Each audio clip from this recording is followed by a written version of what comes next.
Breaker Broke 23. In this video, we're going to do a little Bluetooth shootout here. I'm going to talk about the Audioengine B1, and we're going to take a look at the BluDento BLT-HD Bluetooth receiver. These are some pretty high-end units. This is like very high-end in Bluetooth. I've got a lot of Bluetooth receivers. I've done a lot of reviewing, a lot of listening over the years, and that's, including receivers from $9 all the way up to $189, and that's where this price point is. So let me just start off on pricing. $189, $95. Well, I ordered the B1 first, and I put it through its paces. I've listened to it quite a bit. I did a review on it. I'm very happy with it. It's an extremely awesome sounding unit. It has a 28-bit DAC. It's Bluetooth 5.0, aptX HD technology. Just an extremely good sounding unit.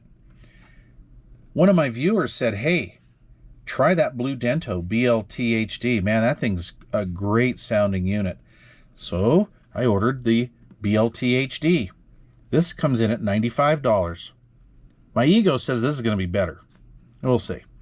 So this is a 32-bit DAC, aptX HD technology, Bluetooth 5.0. They're both low latency, yada, yada, yada, all the new stuff. 32-bit DAC, 28-bit DAC, very similar in construction. So I'm thinking, well, these guys are just jacking up the price, right? And we'll see.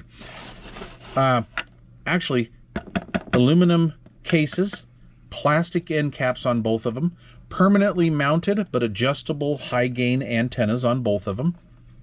I like the fact that these are not removable, because at 2.4 gigahertz, it's such a high frequency, you start putting in connectors, little SMA connectors and stuff like that, and it can bring down the gain a little bit. So I like the fact that these are permanently mounted. The little piece of coax that goes in there is only like this long, and so ultimate gain here. They're both rated at 100 feet, by the way. All right, well, so I don't get mixed up. So the Audioengine B1 has a 5-volt DC input. This only passes voltage into the unit from its supplied AC adapter. No audio. This is the TOSLINK optical output, analog output, right and left, through the 28-bit DAC. So if you have an outboard DAC, you don't want to deal with this, you can plug the Bluetooth portion of this into your outboard DAC and maybe even improve that sound. Same thing with this unit. We have the power input, no audios pass through there either way, TOSLINK out, coaxial output, and analog right and left output through the 32-bit DAC. Top of the line stuff here. Very nice. All right, now let's get down to the nitty-gritty. So when I do my audio tests, as you guys know, I'm into vintage audio gear. I use old Techniques, old Marantz, Sansui, Pioneer type gear. I don't use any of the modern AV gear because I just don't like the sound of it. Okay, I just don't like it. That being said, I use the analog outputs on these. I don't have an outboard DAC, although I'm thinking of possibly doing that just to play around.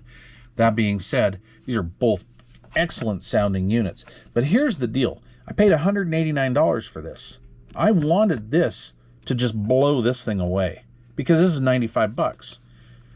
Well, that's not really the case. Let's start with the Audioengine. The Audioengine is a very neutral sounding Bluetooth unit. I dare say flat, and I kind of hate to use the term audiophile, but this is an audiophile sounding unit. It's a very natural sounding unit. Beautiful channel separation from left to right. Doesn't kind of have that whole filled in sound stage. Very nice unit. Very nice unit for listening to jazz, Sinatra, stuff like that. Just a lot of horns and stuff. Really nice. Sounds really good on my Klipsch Fortes. Excellent sounding unit. The BluDento is kind of the rock and roller of the bunch. The BluDento has excellent left to right separation. No goofy soundstage antics that some of the lower price units have. Very nice, a very clean unit. But the highs are a little extended and the bass is a little extended. So really, I think there's a lot of bang for the buck with this one. If this is a little too bright for you, either on the low end or the high end, it's one click to the left on the tone controls. Remember, guys, they have tone controls for a reason. I know some audiophiles don't like tone controls, but that's your problem. I do. Anyway, that being said, two great units. Construction is darn near identical. We're going to take a look-see inside here. They're both advertised at 100-foot range, and they both really have almost identical range. You would think these are pretty much the same unit, but they're not.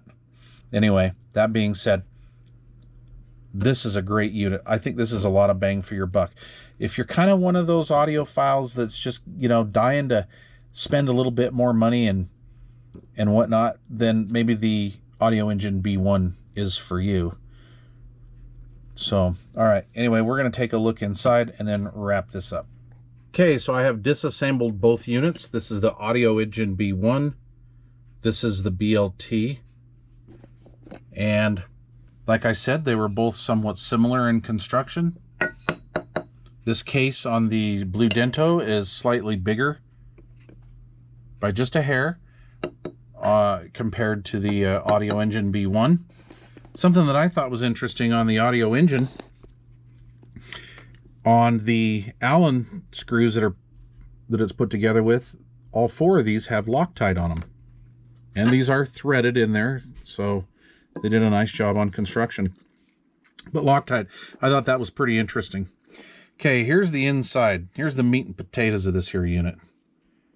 They have a lot of components packed in there.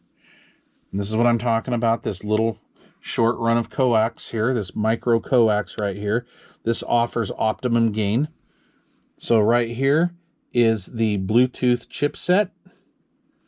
The rest here is all controls and the DAC. All right. We're going to come over here to the BluDento. Same exact Allens. No difference. They're exact same Allens.